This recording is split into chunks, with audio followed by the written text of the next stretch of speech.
fungsi sumber daya alam kan untuk sebagai habitat dari bebek liar. Nah, kita ganti untuk membiarkan bebek liar itu cost-nya berapa sih? Kita dekati salah satunya dengan harga daging atau harga ayam yang dihasilkan yang setara dengan bebek liar itu, gitu ya. Nah, semuanya ini adalah terkait dengan cost. Dan demikian juga nanti itu ya, damage cost, kemudian preventive expenditure itu semuanya akan terkait dengan biaya yang kita keluarkan untuk membeli produk atau untuk membangun suatu produk tertentu yang itu bisa kita gunakan untuk menilai sumber daya alam atau lingkungan. Menilai sumber daya alam ataupun fungsi yang diberikan oleh layanan sumber daya alam itu, gitu ya. Itu yang kemudian kita sebut sebagai cost based. Nah, kenapa kita sebut juga sebagai averting behavior? Karena ini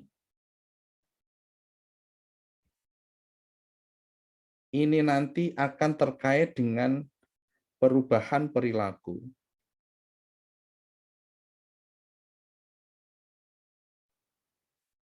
manusia.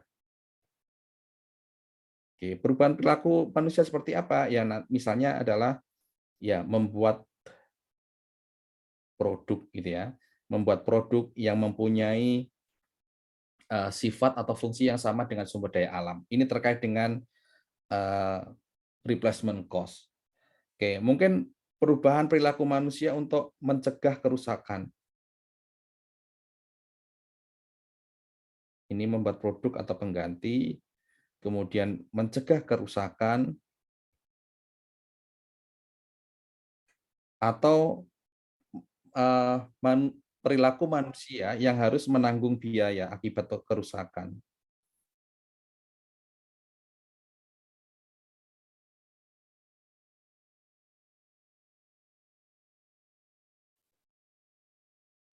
Nah, ini yang kita sebut dengan averting behavior. Saat manusia misalnya membuat atau menggantikan produk yang mempunyai fungsi yang sama, ya kita bicara terkait dengan replacement cost. Nanti saat kita bicara mencegah kerusakan, ya nanti kita bicara terkait dengan preventive cost. Kalau menanggung biaya, ya nanti kita akan bicara terkait dengan damage cost. Atau mungkin juga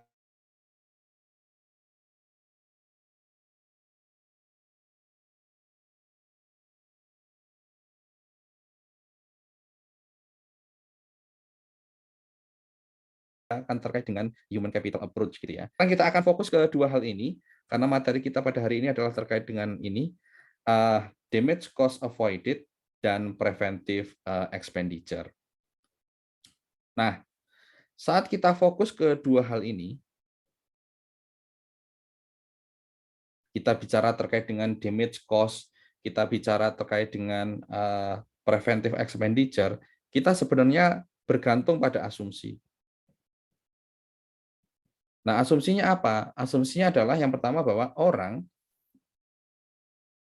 itu akan mengenali dampak negatif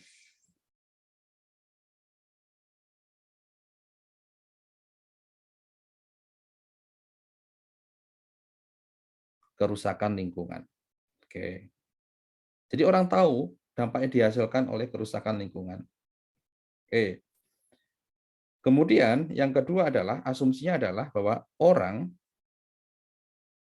mampu menyesuaikan perilaku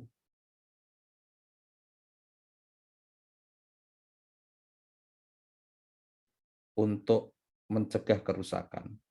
Oke. Nah, ini asumsinya. Asumsi yang kita gunakan bahwa orang-orang itu secara rasional mereka itu akan mengenali dampak negatif dari kerusakan lingkungan. Ini nanti kaitannya adalah dengan damage cost. Setelah terjadinya kerusakan lingkungan, orang itu tahu bahwa setelah kerusakan lingkungan akan menyebabkan apa namanya dampak negatif terhadap kesejahteraan mereka dan mereka bisa mengukur dampak negatif atau atas kerusakan tersebut. Kemudian terkait dengan preventive expenditure, orang itu akan mampu menyesuaikan perilaku untuk mencegah kerusakan. Jadi ada antisipasinya. ada tindakan preventifnya, ada tindakan pencegahan yang mereka lakukan agar kerusakan itu bisa dihindari, gitu ya. Asumsinya orang paham ini, oke. Jadi kalau orang sudah paham ini, ya berarti pendekatan damage cost, preventive expenditure itu bisa dilakukan. Namun kelemahannya adalah faktanya, oke, kelemahan.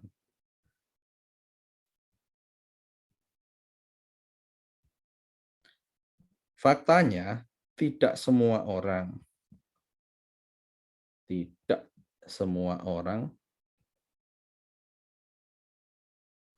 akan sadar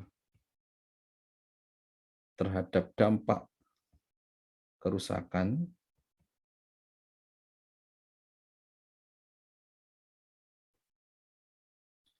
yang terjadi. Oke, orang faktanya ya apa ya?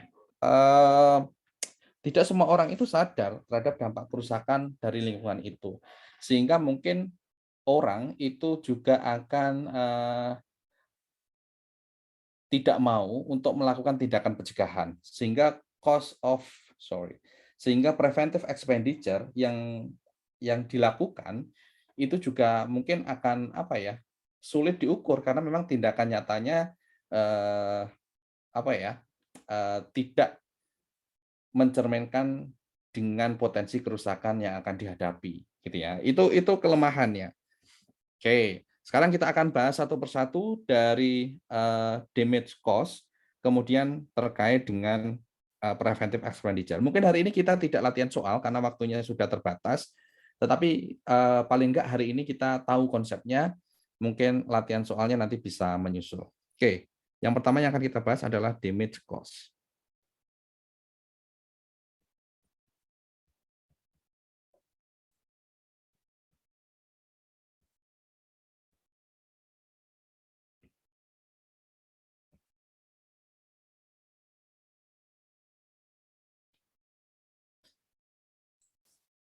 Nah, damage cost avoided ini sebenarnya dia itu mengestimasi nilai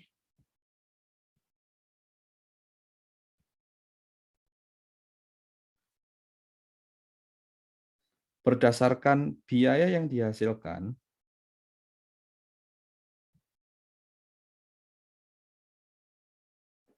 akibat hilangnya jasa lingkungan. Oke, akibat hilangnya jasa lingkungan.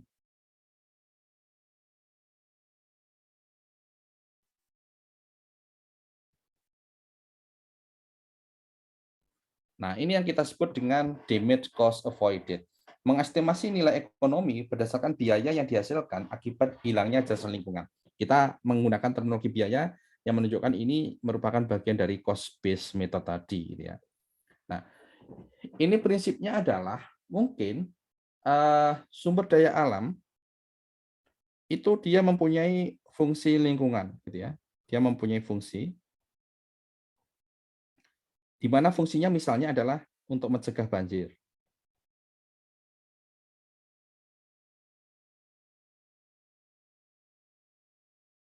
Oke. Nah, saat fungsi ini hilang, fungsi ini rusak, terjadilah banjir. Saat terjadi banjir, oke, maka aset atau properti ini akan rusak. Oke, jadi ada aset, ada properti ini akan rusak karena banjir tadi.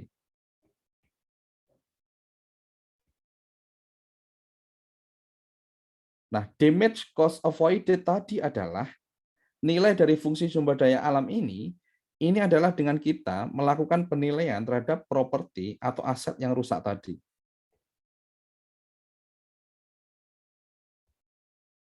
Nah, inilah yang kita anggap sebagai nilai dari fungsi yang diberikan oleh suatu sumber daya alam atau lingkungan. Nah, ini yang kita sebut dengan damage cost avoided. Nah, intinya suatu lingkungan dia mempunyai suatu fungsi, fungsi tertentu. Nah, saat fungsi itu hilang, ternyata ada kerusakan, ternyata ada kehilangan nilai properti tertentu. Nah, hilangnya nilai properti tertentu atau rusaknya properti tertentu, itulah yang merupakan nilai dari layanan sumber daya alam itu. Nah, konsepnya seperti itu, yang kita sebut dengan damage cost avoided. Oke, sehingga kalau dari definisi kita seperti ini, maka langkahnya ya yang pertama yang kita lakukan adalah kita mengenali jasa lingkungan. Oke, mengenali jasa lingkungan deh, ecosystem services. Oke, kemudian setelah itu kita mengenali properti yang terdampak. Oke, properti atau aset yang terdampak.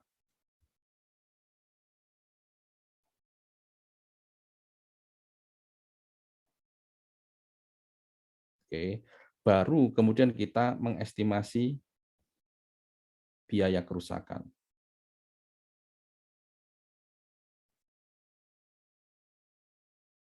Nah, biaya kerusakan inilah yang merupakan nilai ekonomi dari layanan ekosistem yang diberikan oleh suatu sumber daya alam atau lingkungan, gitu ya. Nah, inilah yang kemudian menjadi nilai ekonominya. Oke, sorry, mengestimasi biaya. Oke, jadi prinsipnya seperti itu. Oke, nah nanti saya akan memberikan video. Jadi nanti di slide, nggak bisa upload slide karena filenya kebesaran. Nanti saya akan kirim deh, kirim link yang berisi video. Jadi tugas kalian nantinya adalah untuk melihat definisi atau beberapa informasi terkait dengan damage cost dan juga preventive expenditure ini, gitu ya. Oke, itu yang pertama. Kemudian yang kedua, konsep yang kedua yang akan kita pelajari adalah preventive expenditure. Preventive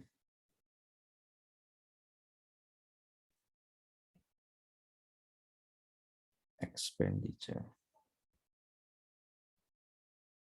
Oke, sebelum mulai saya isi absensi dulu ya, karena waktunya sudah hampir habis.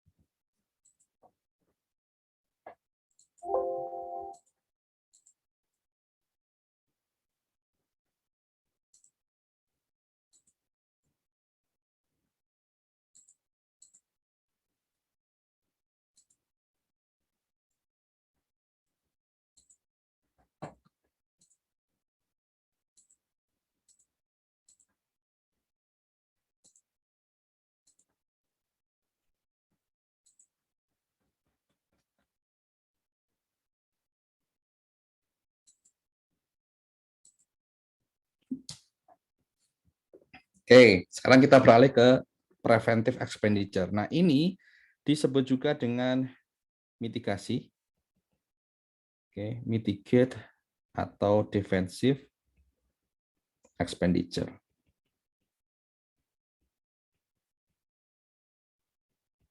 Nah, sesuai dengan namanya, teknik ini preventif ataupun mitigasi ataupun defensif, berarti ini menilai jasa lingkungan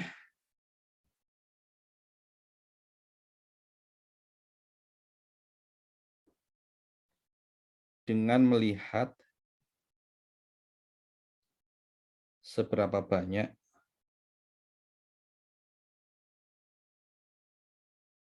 biaya yang dibutuhkan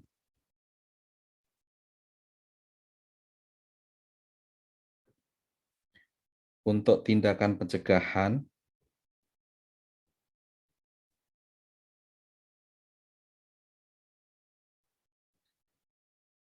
atas kerusakan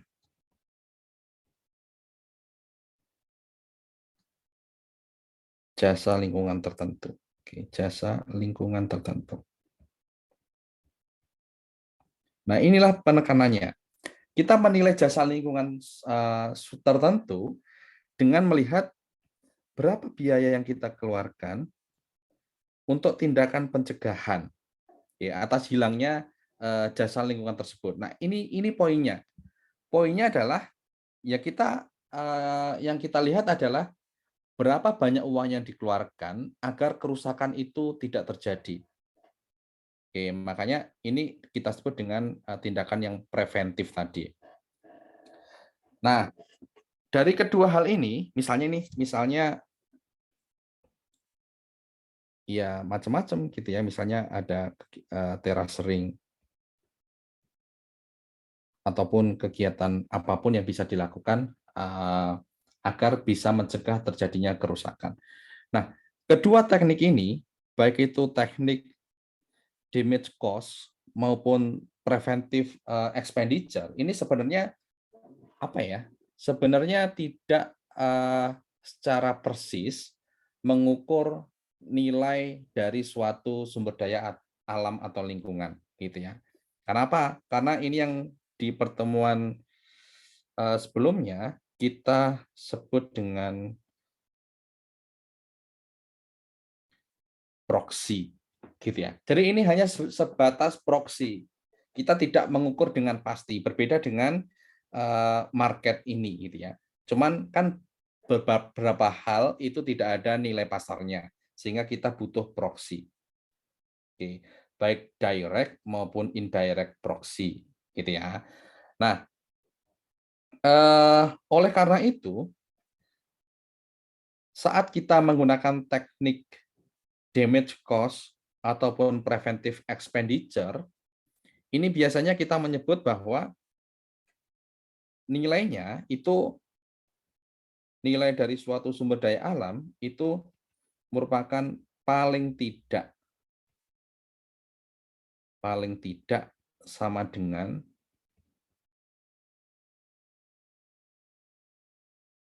biaya tadi gitu ya. Ya mungkin pasti akan lebih besar daripada itu. Nah, kerusakan yang ditimbulkan mungkin itu kan hanya apa ya? Hanya sebagai proksi aja untuk mengukur jasa lingkungan, termasuk untuk tindakan pencegahan ini. Ini hanya sebagian aja untuk bisa memberikan nilai dari suatu fungsi sumber daya alam. Sehingga biasanya kita menyebutnya paling tidak nilainya sama dengan itu. Nah, kalau kita kaitkan dengan willingness to pay, ya kalau saat kita menggunakan pendekatan ini nilainya ya tidak sama dengan willingness to pay. Kenapa tidak sama dengan willingness to pay? Karena ini hanya sebagai proxy. Yang kita lakukan baik kita menggunakan teknik-teknik cost method tadi itu hanya proxy, tidak persis sama dengan willingness to pay dari suatu sumber daya alam, gitu ya. Yaitu dari plus minusnya. Plusnya ya ini bisa dilakukan walaupun tidak ada pasar, ya. Minusnya ya tadi ada beberapa minus tadi gitu ya, terutama apakah benar-benar sesuai atau enggak, karena ini semuanya adalah hanya proxy gitu ya. Sama seperti saat kita membahas tentang replacement cost sebelumnya, saya catatan replacement cost-nya di mana ya? Nah, saat kita membahas replacement cost, kelebihan dan kekurangannya, oke, kelebihannya tadi itu ya, bisa digunakan untuk yang non market. Kelemahannya adalah ya sulit untuk memastikan bahwa manfaatnya itu benar-benar sama. Karena apa? Ya karena hanya proxy tadi gitu ya. Nah, itu pengenalan terkait dengan teknik biaya cost based method yang ada dua yang kita sampaikan pada hari ini. Ada damage cost avoided dan satu lagi adalah preventive expenditure gitu ya. Oke, mungkin kelas kita untuk hari ini, pembahasan kita terkait dengan kedua hal ini cukup di sini saja. Nanti untuk latihan soalnya mungkin kita bisa lanjutkan nanti di pertemuan yang akan datang. PR kalian sekali lagi adalah untuk melihat video. Nanti link videonya akan saya sampaikan. Bentar ya, sorry. Oke, seharusnya ada di sini link video.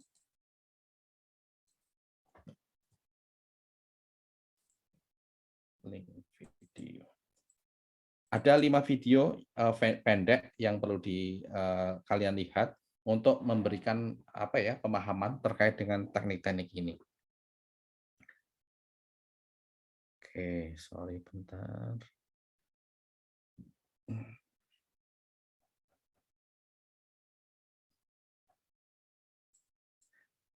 Sambil menunggu mungkin kalau ada pertanyaan sebelum saya tutup kelasnya silakan. Saya buka pertanyaan.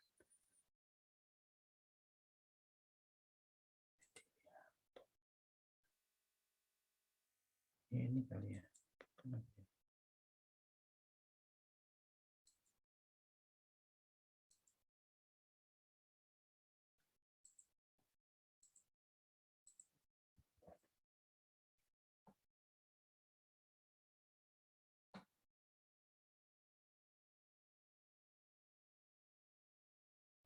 Oke, linknya sudah saya tulis di chatting. Nanti tugas kalian adalah untuk melihat video-video tersebut gitu ya. Ada beberapa video terkait dengan materi kuliah kita pada hari ini. Oke, saya rasa cukup sekian kelas kita pada hari ini. Nggak ada pertanyaan?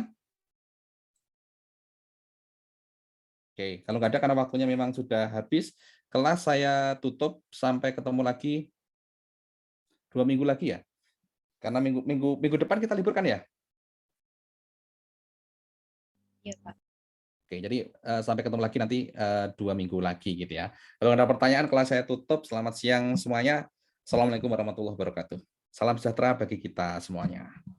Waalaikumsalam. Terima kasih, Waalaikumsalam Pak. warahmatullahi wabarakatuh. Terima kasih, Pak. Selamat Waalaikumsalam, libur, terima Pak. kasih banyak, Pak. Oke. Selamat liburan. Sip, kalian yang libur, saya nggak libur. Pak, Oke. mohon maaf, kayaknya belum untuk semua itu, Pak. Tadi Kenapa, harus sorry?